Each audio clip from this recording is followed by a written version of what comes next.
how we can make more space for love and joy, because people are getting so burnt out with the constant like re-traumatization and constant discussions of pain, and realizing that you're not getting anywhere. Actually, the racism's still like depleting you of your energy.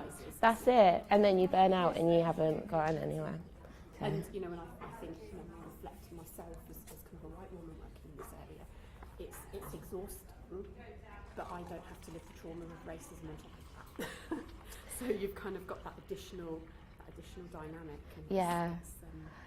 Someone spoke to me once about allyship fatigue, and I was like, you think you're tired being an ally? Like, imagine what it's like when you're day in, day out. Yeah, it's just a very strange phrase to concoct. I imagine it came from allies as well. Like, all allies, bless. Cookie.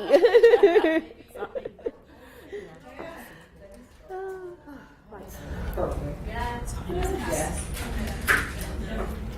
I need to not drink this coffee too quickly, otherwise I'll need to go to the loo.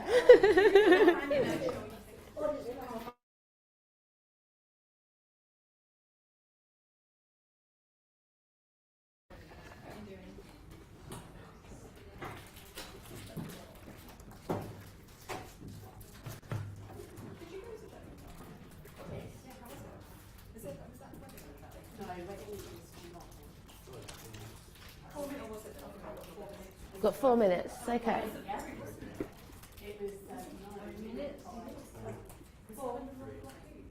2, 1.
Hi everyone, thanks so much for joining us today. I'm really pleased to have AFLO the poet come all the way from Brighton to join us here as part of our Decolonizing DMU sessions that we've been running all week. So today's session is all about decolonizing creative expression, empowering self and others. So I thought I'd just introduce AFLO. AFLO the poet is a Brighton-based spoken word artist, activist and academic, focusing on race, mental health, trauma recovery and decolonial understandings. AFLO uses poetry as a vehicle to address hard-hitting topics. AFLO started her journey into poetry as a means of listening to herself and allowing herself to be heard, and has now developed spaces and platforms to enable others to do the same, with a particular focus on people with marginalized identities. She has incorporated poetry into her activism, sharing poetry alongside speeches to encourage a different mode of listening, reflection, and engagement. Without formal training or qualifications related to creative writing or poetry, AFLO encourages a decolonial approach to creativity, believing that we must first decolonize our minds and creative expressions before we can meaningfully tackle larger systems and institutions. As an academic, AFLO the poet is a lived experience researcher currently working on her PhD at the University of Brighton, exploring Black people's experiences of psychosis and intimacy and incorporating poetic inquiry as a method of reflection within her research. So to begin with, AFLO will deliver her keynote session to talk about her journey with poetry and share some of her work. And this should last for around 45 minutes.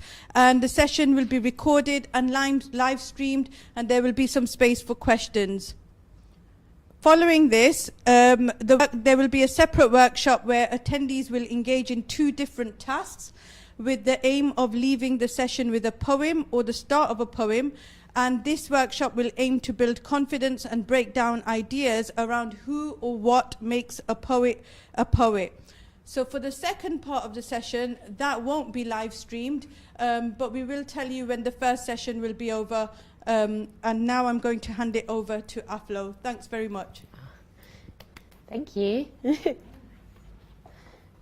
Hello, everyone. My name's Annie, or AFLO the Poet. Thank you, Sumaya, for inviting me and introducing me. It's a pleasure to be here. I've never been in Leicester before. So, yeah, thank you for coming. A journey. This is my first slide. Yes. So I thought I'd introduce myself with a couple pics from my photo albums. That's me. Little me, I think I was about 3 there. And from a young age, I have really enjoyed artistic expression, always playing with paints and whatever when I was little. But from an early age, I found a lot of self-worth in education. Things were quite hard at home and with my family, and school was like a rigid structure where I could be told I was good and that I was doing the right thing and that I was doing well. So even though I was more engaged in the arts, I think I had more personal interest in the arts, I was kind of driven towards more academic stuff because that's what's right and that's what will take you further. So I've ended up doing a PhD. I'm at Brighton at the moment, very, very small, but you know. And I am now in the 3rd year of my PhD. Again, I think it's quite strange, the process of doing a PhD, and it's a strange thing to want to do, I think. It's a strange thing to want to put yourself through. And I've only really started asking myself why I've been doing that after I started doing the PhD, not before, obviously. And I think a lot of the reasons around why I wanted to do a PhD was about being recognised as being good, as being smart, as being right. All of these quite I would say colonial assumptions about there being one truth and about expressing yourself in a particular way so that other people see you as right, using a particular language, using a particular means of communication. Yeah, get what I mean? But so I started my PhD in 2019. Also in 2019, I made a really interesting decision to start doing poetry. Since I was little, a little bit bigger than this maybe, I wanted to be a rapper, and I realised at some point in my childhood that I thought maybe I can't be a rapper. That's a long story that I'm not quite going to go into today. But yeah, I had the idea that that wasn't for me somehow. What I liked about rap and hip hop was about being able to tell stories in a really engaging way and being able to have an alternative voice to listen to, I guess. Something that's quite real, quite raw, and again, being able to share your truth in a way that it's not necessarily all based around facts, it's a more artistic expression, and what do we get out of that? I don't know. That really interested me, and I listened to some spoken word performances in 2018 at Brighton Fringe, and I kind of saw the connection between spoken word and hip hop. When I was at school and we were learning about poetry, it was very much white men's poetry about the war or about flowers. And for some reason that didn't really engage me. I didn't find that particularly interesting. I guess because I didn't see myself within it, it felt quite two-dimensional and not as engaging as I found spoken word to be. And after I'd watched these spoken word performances, I thought to myself, well, what am I doing? How am I expressing myself? I'd been through a lot with my mental health. Again, another journey that I probably won't get into right now.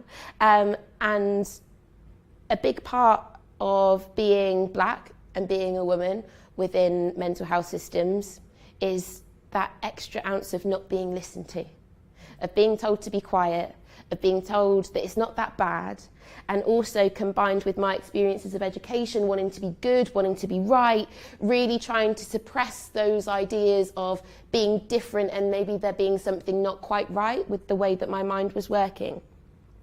So I felt silenced, I hadn't felt listened to, and here I saw an opportunity to not only write about my experiences, but then to share them with other people. And so I decided in 2019, I'm going to make a New Year's resolution that I'm going to write a poem and I'm going to perform it one time, just one time. And so I did that in March 2019. I wrote a poem about my experiences of being a woman of colour diagnosed with a borderline personality disorder. And the feedback was incredible.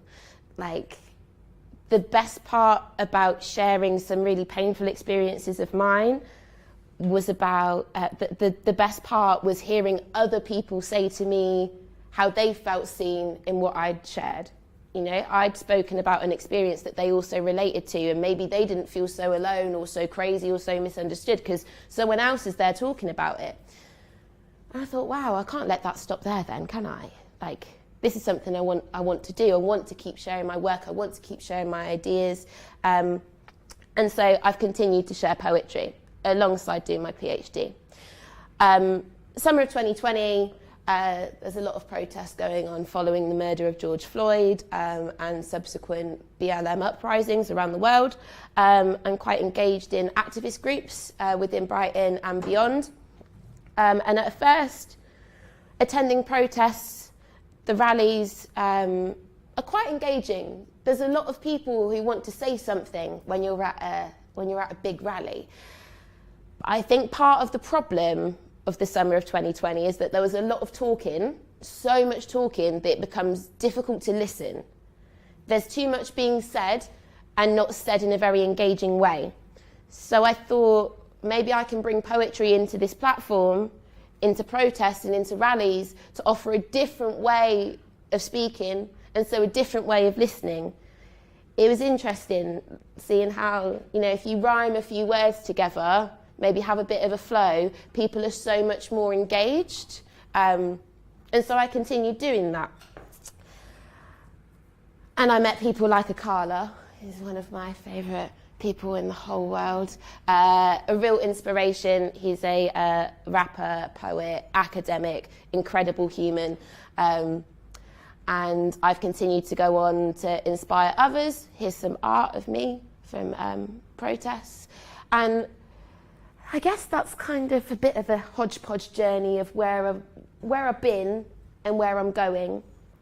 And I guess in summary, what I'm trying to say is, when I listened to what this person thought before the world made me think I couldn't do it, I've then been able to do that for other people and show them that they can do what they want to do as well, you know?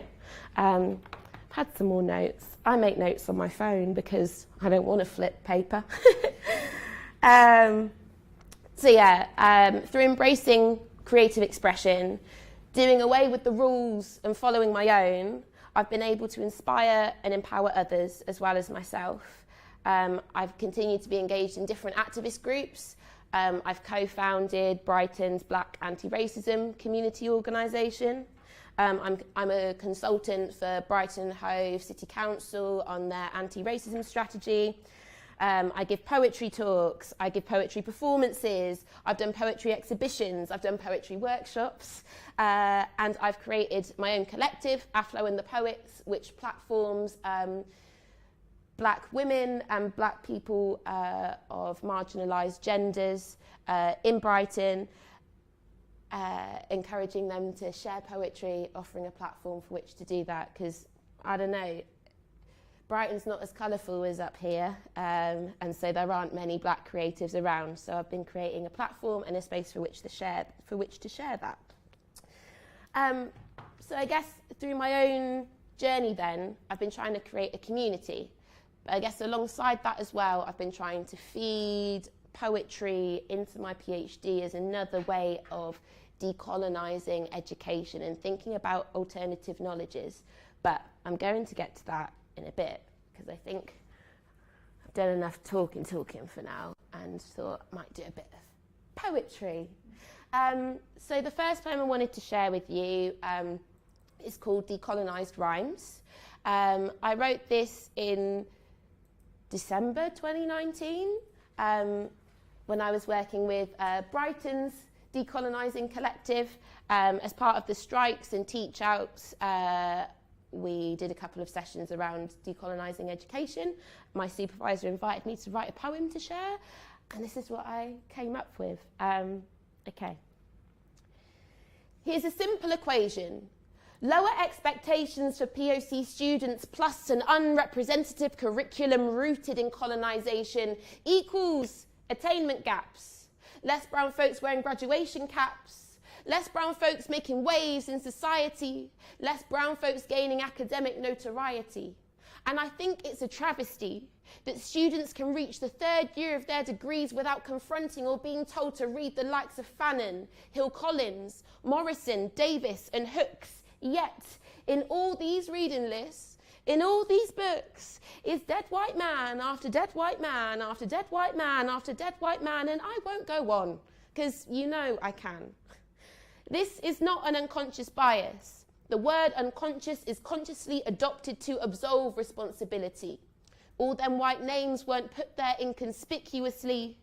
The sun hasn't set on the colonial empire. Philosophical underpinnings pin us down like shackles. Academic repression perpetuates oppression, perpetuating violence in the silence of black academia. Roads must fall, and roads must be analysed in context and subject to criticism. Dismantling statues alone won't dismantle systemic racism. And I'm sure if we taught the works and the likes of Tupac Shakur, there would be an abundance and more young black men interested in theorising critically, a breath of fresh air from the stank of the strange fruit still hanging in the libraries. Because if the only times we hear about our kinds are intertwined in struggles and isms, then how are we supposed to rise to further education full of promise and hopes and ambitions? How do people who look like me contribute to history? Science, maths, geography, psychology, colonialism cloaks these hidden figures and keeps young minds from growing bigger. You know, they say the glass ceiling stops white women from achieving anything white men can do. Well, at least it's glass, so they can see through. Imagine if that ceiling was made of concrete. I tell you, it tastes one half a bittersweet. A lack of role models and people lighting the way, leaving colourful minds to dwindle and decay. But we're here to take a stand, and we can bring about change if we could deconstruct and consider knowledge in different ways, like how I'm inspired by poets living in our times who should be just as revered, if not more than Shakespeare. Inspired by the likes of Stormzy, Dave, and Akala, I have been guided to wear my knowledge and talents as my armour.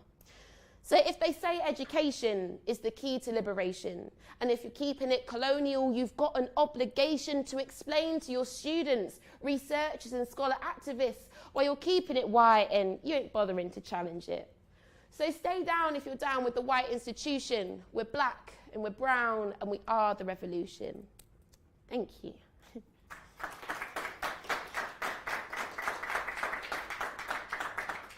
Thank you. Come in.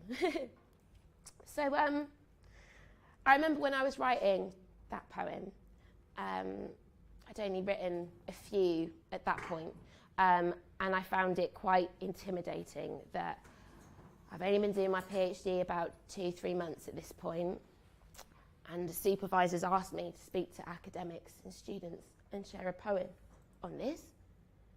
Like, there were so many voices in my head telling me that this is not the right thing to do. What do I need to research? How many facts do I need to get in? And I was so nervous that my interpretation wasn't going to be enough, that it wouldn't have mentioned all of the key points. But the point is that That's not the point. The point with creative expression is to get part of yourself across. You try to put everything about what you think in a poem, I tell you, it will be longer than your thesis. And so if you think of creative expression as a part rather than as a whole, I think that takes some of the sting out of trying to get into creatively expressing yourself in the first place. Does that make sense? Yeah? Okay, cool. And yeah, that poem is now published in an academic journal, which is nice. It's been quite hard to publish journal articles alongside a pandemic and a PhD, so I'm glad that poetry makes it in there.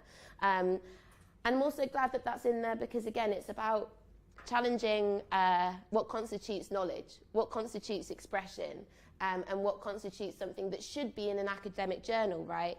Academic journals are so overrun with positivist assumptions, with quantitative claims and data, that everything has to be backed up and that it is objective.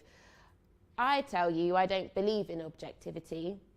I think if you're looking at something and seeing it from your perspective, there's no way it can ever be objective. It's still your subjective interpretation, even if it is of numbers. That's still your subjective interpretation, and that doesn't make it any less than.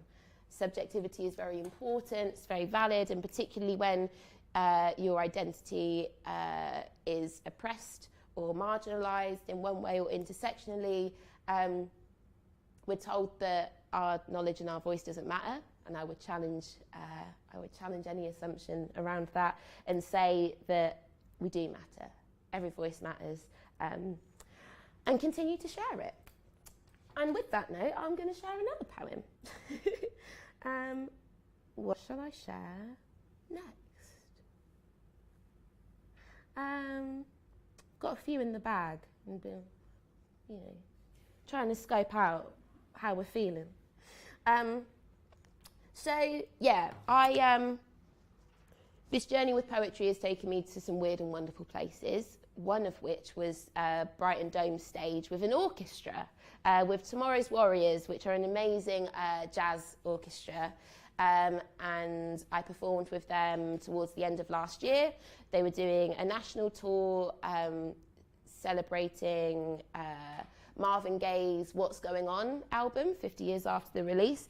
And what's really interesting, if you listen to the song What's Going On, you'll realise that not a lot has changed in terms of what's going on from 50 years ago to the present day. So I was asked to write about my own interpretation of what's been going on, and I thought I would share that with you. So this is called What's Going On. I ain't sure what you've been hearing through the grapevine. Marvin asked what's going on. It's been a long time, 50 years past. We ain't past no picket lines. Society's still lacking balance, like acid and alkaline. And then COVID-19 came on the scene and brought the world to its knees, highlighting existing social disparities, people dying by the millions. More were left to grieve, while lockdowns rolled on and left little reprieve for those lower on the ladders of our society. But in that time, watching through windows and screens, we witnessed uprisings beyond our belief, breaking out a lockdown and taking to the streets. In times of isolation, we found solidarity, standing up to racism, colonialism, and police brutality. You see, some are afraid of change and see us as the enemy. Colston came down, but he leaves more than legacy. Now, Brighton bin strike 2021, garbage filled our streets, but this mess don't compare to the rubbish spilling out onto far too many seats in the Houses of Parliament. These wasted space MPs who posted sentimental summer 2020 tweets, but come 2021 and some try with all their might to deny us of our needs. Like, after standing on a doorstep every Thursday at 8, clapping for the NHS instead of increasing their pay, Boris said he won't engage with meaningless gestures. But I think you'll find what he really meant was he won't kneel for black people because he don't respect us. He don't take our suggestions nor answer our questions, unwilling to challenge legacies of our oppressors, backs us into corners, then calls us the aggressors. Nah. And now they're trying to stop our protests, quaking in their boots as they see us making progress. We see you sitting pretty. We ain't gonna forget protesting is a democratic right. We have to protest. Because there's a lot to shout about today. Sarah didn't make it home. Too many women feel unsafe. One used his power to lie and deceive. Then the gang trod on us and our flowers when we came to grieve. See, now we need police to police the police. So make sure you know your rights and keep all the receipts. It shouldn't be the norm to fear the plainclothes or the uniform, but they left too much evidence. Trust is something we can't afford. While some risk it all, crossing man-made borders, turning back boats, become the new orders, already fleeing war, but pretty wants to bring more harm to them. No room at the inn is their main argument, but ample space for fascists to reside in our parliament. And all this is going on while the seas rise higher and the deserts get drier. The world is on fire, clock is ticking, got no time for climate change deniers. There is no planet B we can invade or require, so I take to the street because I'm a stubborn kind of girl. Too much to fight for, no reason to fail. And though the climate might get rough, there ain't no mountain high enough to keep me from the dream. I'm made from tougher stuff, but the oceans are heating, the ice caps receding, resources depleting, the earth sheet is screaming, what's going on? The leaders misleading, the MPs stay greedy, the needy stay needy, while fat cats stay thieving. What's going on? This virus ain't leaving, refugees still fleeing, the people in power act like they ain't seeing. What's going on?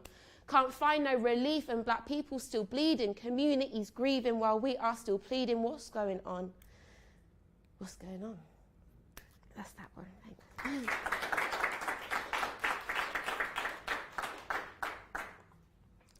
you. Again, I think sewing something like the year of 2021 together within a poem is quite tricky.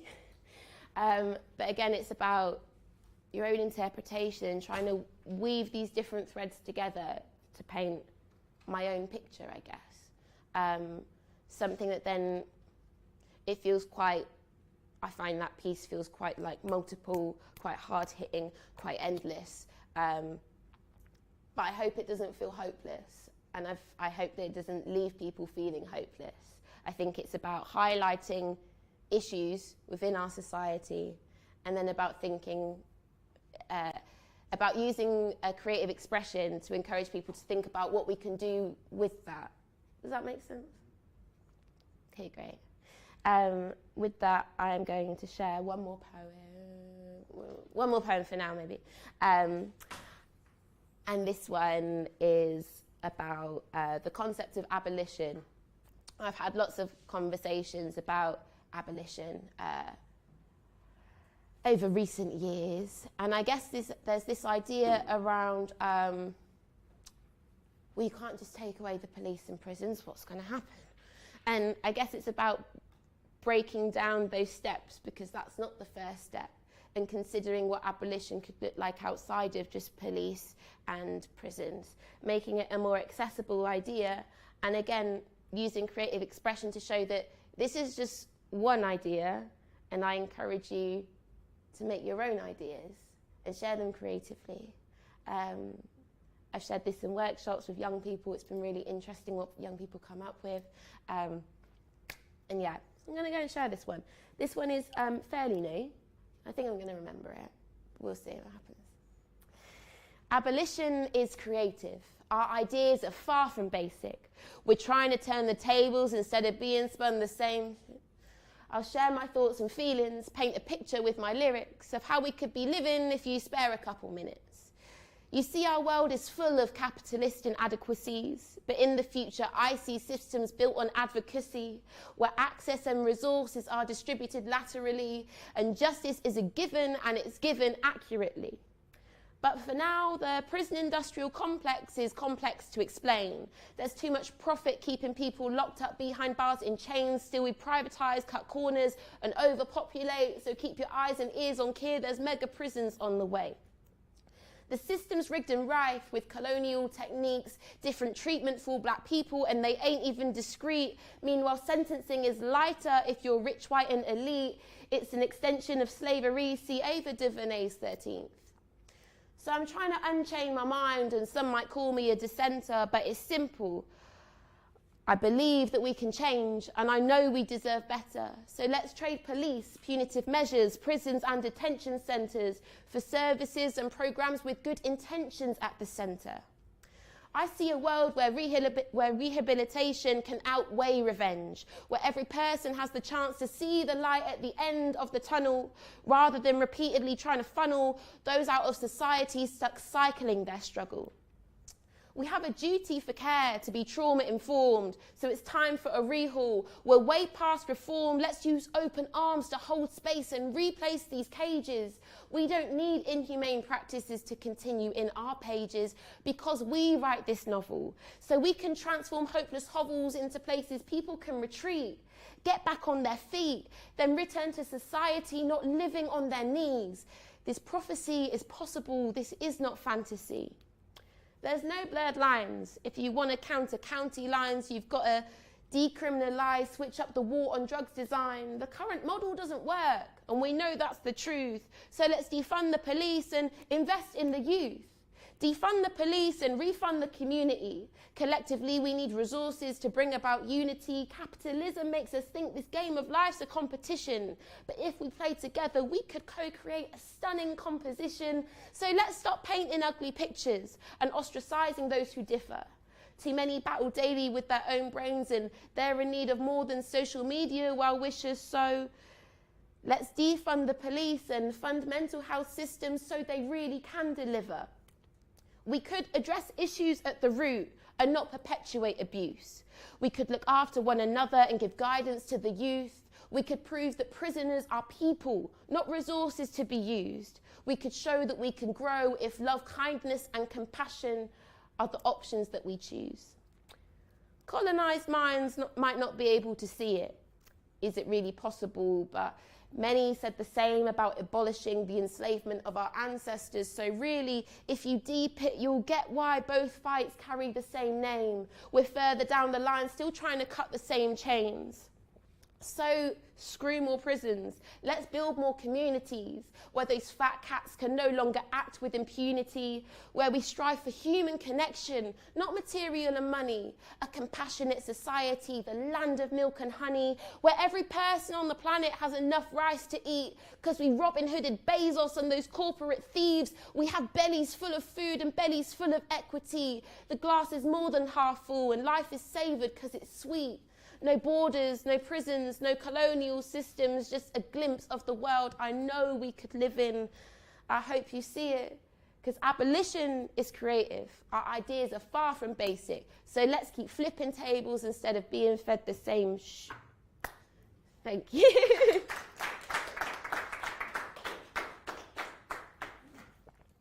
Got through that one, remembered that was good. So yeah, again, decolonial approach to poetry, because I don't know the rules and I deliberately don't follow them. I don't know what a sonnet is, that's one of my taglines, and don't tell me what a sonnet is because I don't want to know. I really want to encourage the idea that anyone can speak, anyone can rhyme, and anyone can share their voice in this way. We don't need to have a certain qualification or experience to be able to express ourselves creatively. You don't necessarily have to share your creative outputs. I would encourage you to do that because I've found that very beneficial, being able to share with others and feel connection, building communities through these endeavours.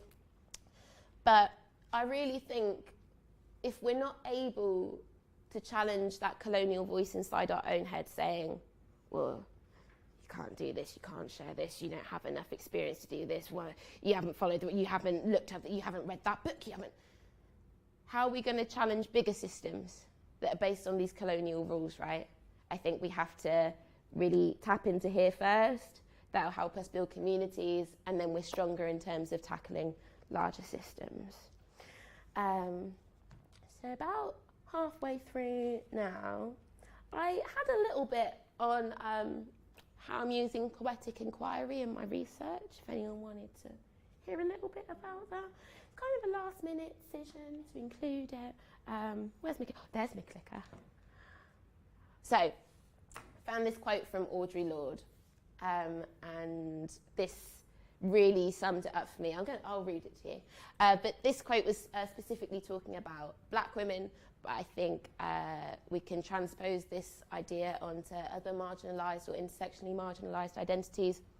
So, for women then, poetry is not a luxury. It is a vital necessity of our existence. It forms the quality of light within which we predicate our hopes and dreams towards survival and change. first made into language, then into idea, then into more tangible action. Poetry is the way we help give name to the nameless so it can be thought. The farthest external horizons of our hopes and fears are cobbled by our poems, carved from the rock experiences of our daily lives. Does that hit anyone? When I came across that, I was like, whoo, perfect. I think it's really interesting, this idea of giving a name to the nameless. Trying to spend some like deep reflective, well, not even that deep, but some reflective and reflexive time with your own thoughts and own considerations to try and formulate what it is you actually feel about it. I think free association, like just free writing, can be quite good for that. But in terms of poetry as well, I think poetry encourages us to have this more descriptive, animated idea of what it is we're talking about. And I think that that can show us what we feel more passionately about. So in terms of poetic inquiry and my research, as Samaya said, I'm doing my PhD looking at Black people's experiences of psychosis and intimacy. From a lived experience perspective, I'm using creative methods in order to explore people's experiences. And I wasn't planning on using poetic inquiry within my research. Thankfully, one of my supervisors is a poet and does a lot of poetic inquiry, Helen Johnson, and thankfully she has inspired and encouraged me to take it on. So poetic inquiry can encourage researchers to delve into and dwell within participants' complex experiences, assisting with the processes of understanding, interpretation, and meaning making. So I'm obviously interested in qualitative research. I don't know if that's anyone's bag here. Qualitative, not so much. Yeah, a little bit. Well, even if you're not qualitative, I think poetic inquiry can be a really good reflexive practice to do like alongside your research, see what you think about it. So poetic inquiry is a form of arts-based methods.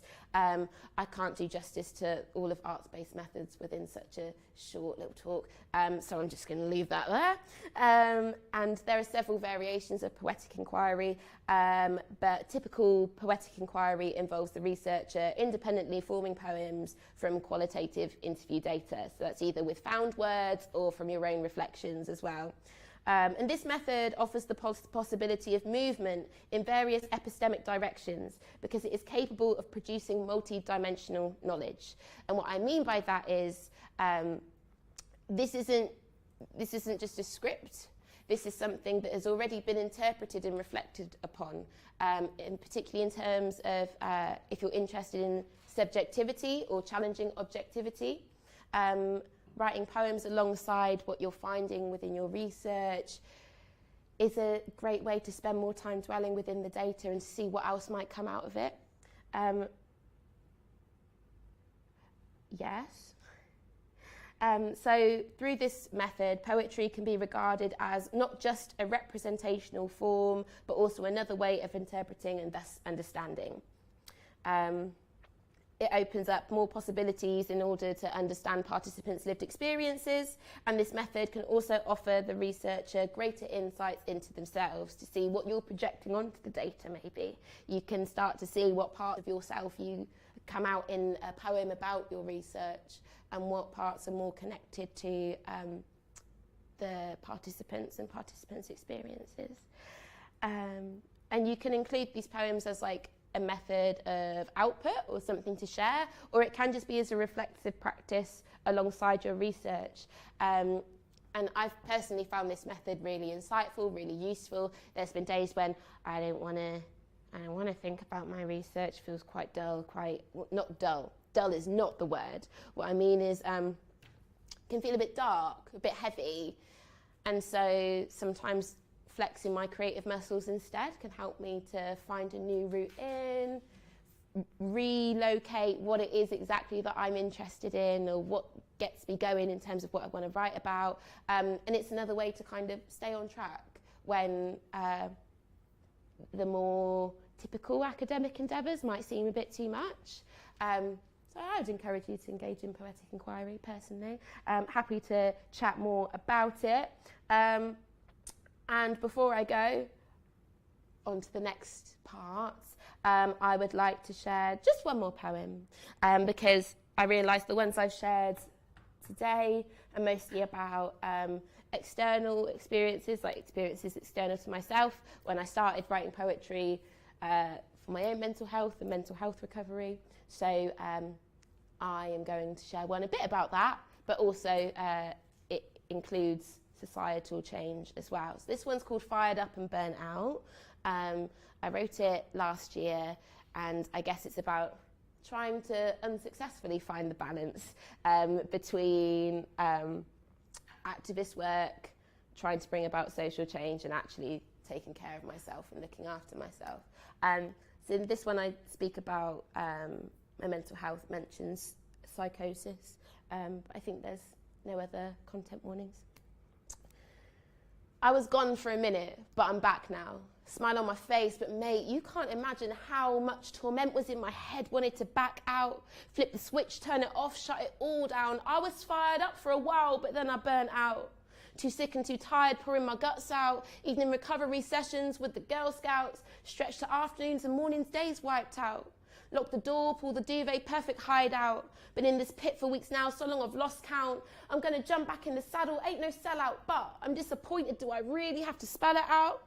People said they'd be about, but now there seems to be a drought. But people said big words, but a lot was just for clout. Plenty pledges of support already dried out. See, them black tiles paved the way to a blackout. Like, maybe you held a sign that said you didn't understand, but still you'd stand. And now you've stood down.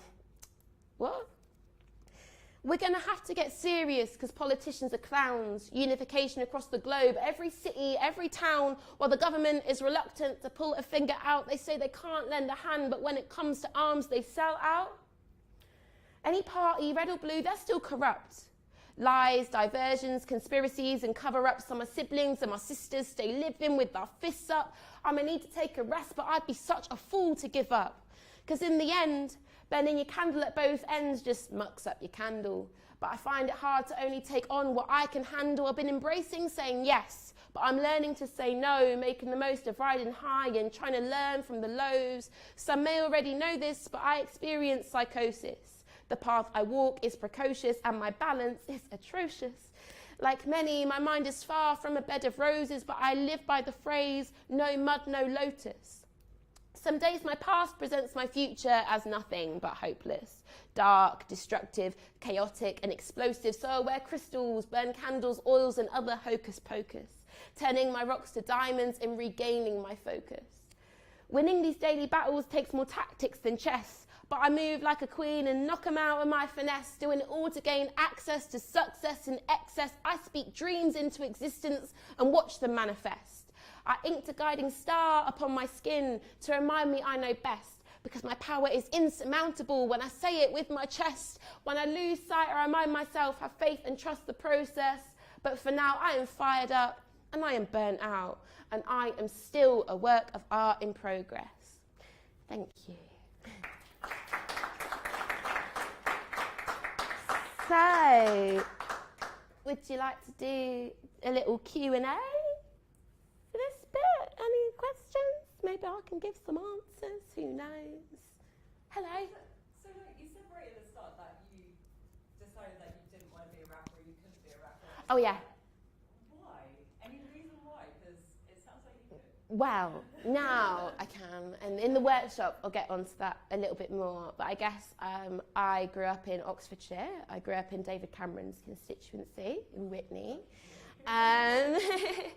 And I grew up in an area where I was one of the only black or brown people, and my identity was constantly being challenged by my white peers, and I was told that I wasn't black enough and that rappers were black, basically, and that I came from an area where, well, there's nothing to rap about here.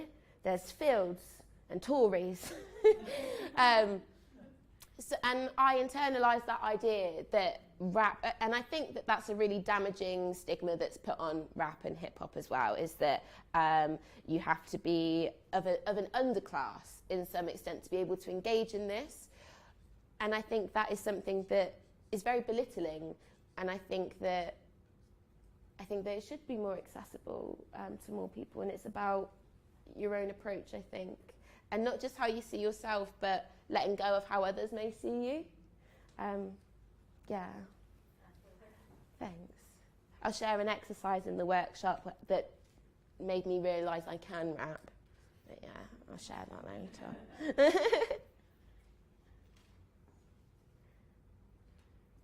Any other questions?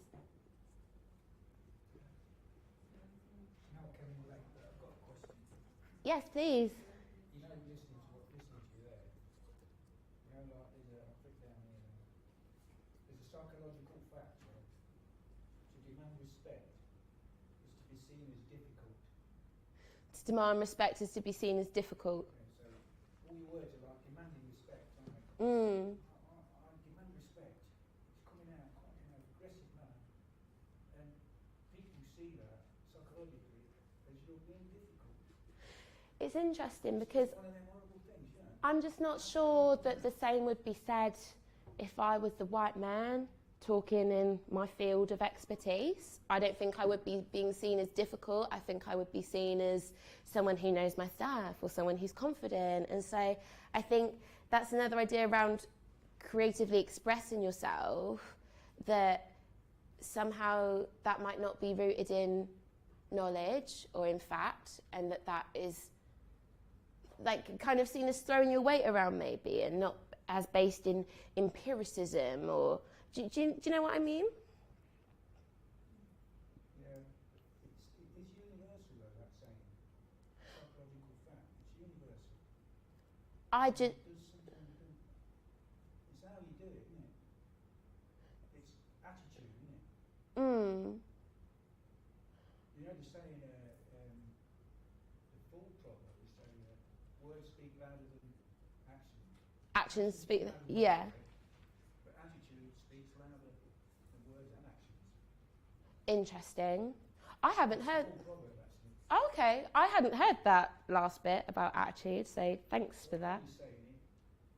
If you say it in a very loving way, Mm. you get a different response than saying it in a very aggressive way. Okay, I just think a lot. Ask for respect and demand respect. Mm. Doesn't matter who it is, in an aggressive way. People think you're being difficult, and will automatically think, "Oh, you're being very difficult. Yeah. You're very awkward."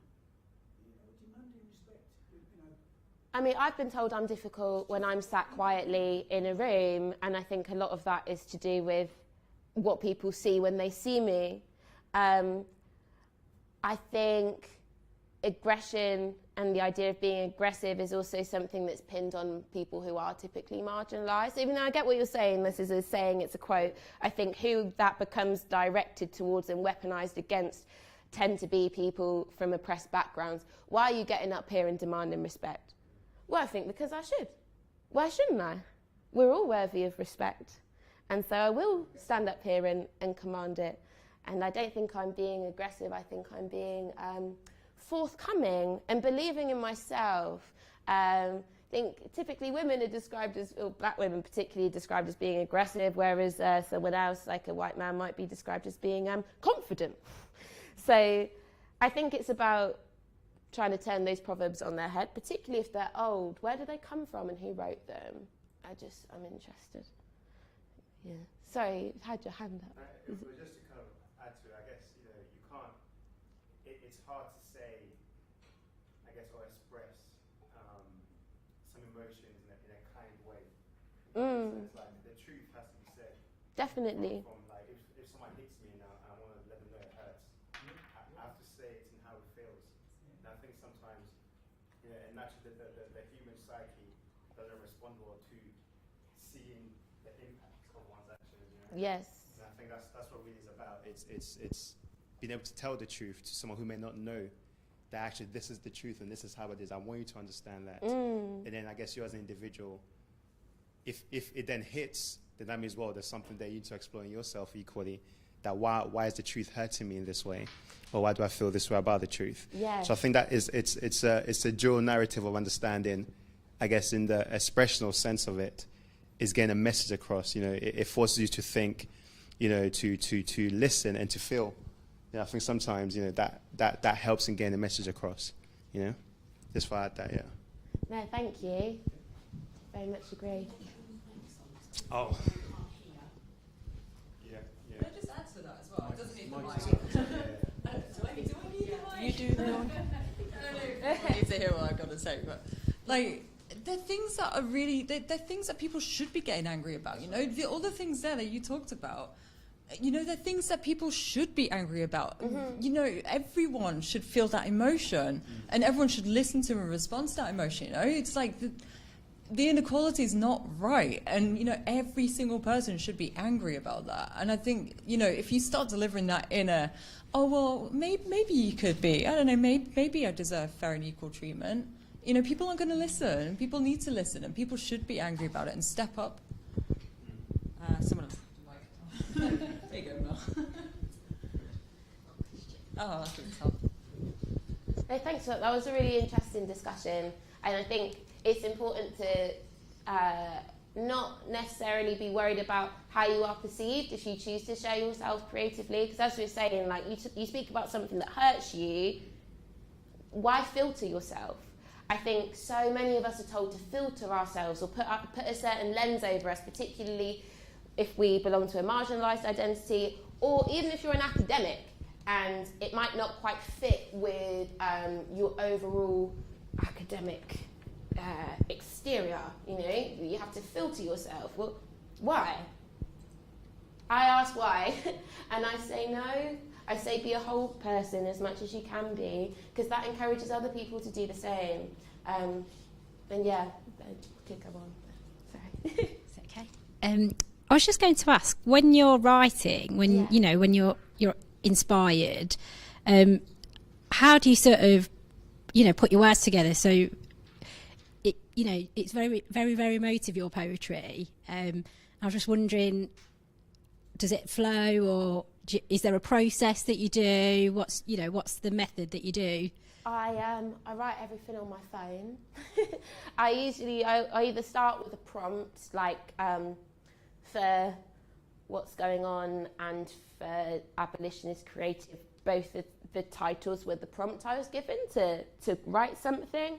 And I guess because I'm writing on my phone as well, it feels easier to copy and paste, chop and change, move things around. I find a page very intimidating, because once you start writing on it, it's like, oh, is that where that line's got to stay? And all the corrections that I might make might throw me off. So I like doing something either on a phone or a laptop, something that's a bit more liquid, where I can save drafts when I move stuff around. And I might start with just a rhyming couplet, and then I might look for more words that rhyme or are near rhymes with those words, just to kind of make it more interesting, get a bit of a rhythm going, and kind of take it from there. There's no real process as such, other than kind of dwelling. I'll read around stuff as well, or watch videos and try to get inspired by the topic, and trying to make sure that I cover some of the main points that I want to cover. You can't do everything all the time. Yeah. There's no real way to do it.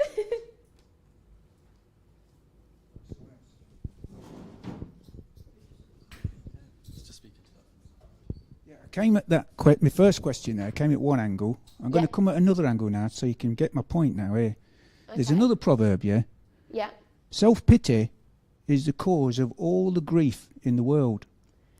Now, self-pity is is a great analogy. Here's the thing. See, if you look at Hitler, right, he was an angry man. Yes. Very angry. Like this. Yeah, at the same time, he's full of self-pity. It's not fair.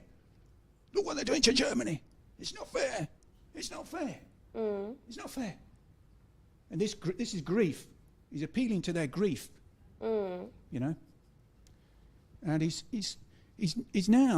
mixing something here. It's very clever stuff. Because he is demanding respect for Germany. With a lot of anger. But with a lot of self-pity. And this is the cause of all the grief in the world. The crossover is that I'm not being difficult here. I do poetry. I'm not being difficult with you. I like to see these things faced up to what you're saying, all these problems. Right. Anger and self-pity. Hitler used these. And you see what happened? It caused a lot of grief. I think It was seen as very difficult. Yeah? And he was seen as spreading a lot of grief, which he was. I wouldn't compare what I'm trying to do or talk about to Hitler or Nazis. I wouldn't say that I'm perpetuating self-pity and encouraging others to pity themselves.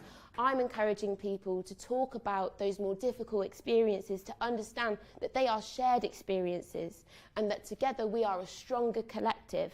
Encouraging people to come together, to express themselves, to build communities in order to challenge those negative, dominant assumptions.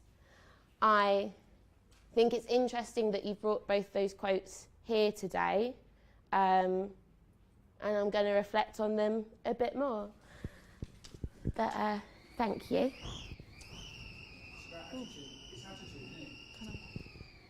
Wow. The wind up there is wild.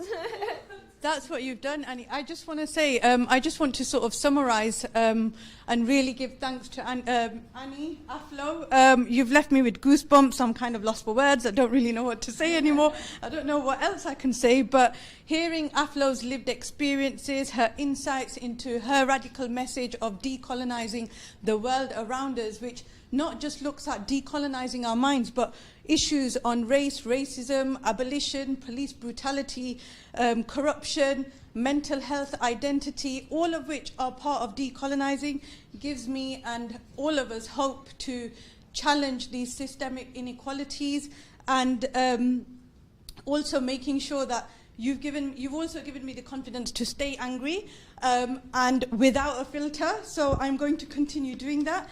And again, just thank you so much for continue with your great work that you've been doing within Brighton community and with all the other institutions that you've been doing work with, and good luck with the PhD. I can't wait to hear more, and I'm sure we're going to see you a lot more regularly. And I think that's for this session. This part is now going to be finished with the live stream. The other part of the session is going to be taking place on campus, so if anyone's watching online, you can still join us. And yeah, thank you very much. Just give a round of applause for AFLO.